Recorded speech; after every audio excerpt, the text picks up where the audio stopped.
Alrighty, I've got the engine mounted, and I'm going to go ahead and secure the nuts to it. There's the bolt that comes down through from the plate that's mounted to the engine itself through the root tube mounting plate. You put a large area washer on there. That goes first.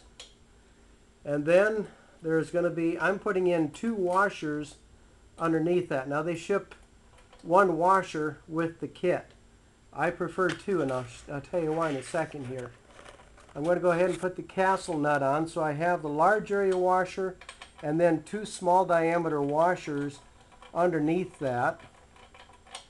And I went ahead in advance and lined up the hole on the bolt for the socket for the castle nut, so that the hole is facing straight towards me. Now I'm going to go ahead and fasten this down just till it bottoms out. You can feel it when it bottoms out up against that Lord mount in there, and then I just go maybe a quarter of a turn past that so that the hole is lined up.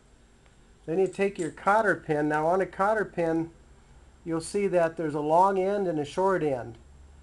Turn your cotter pin so that the long end is facing downwards towards the bottom of the bolt, and insert it into the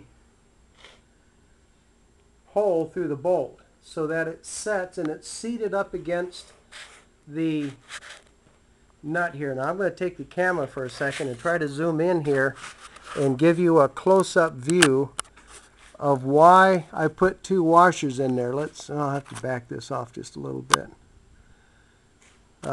It's almost impossible to tell the... Oh, there we go, right there. Okay. I have to switch the camera settings every time I change the focal length.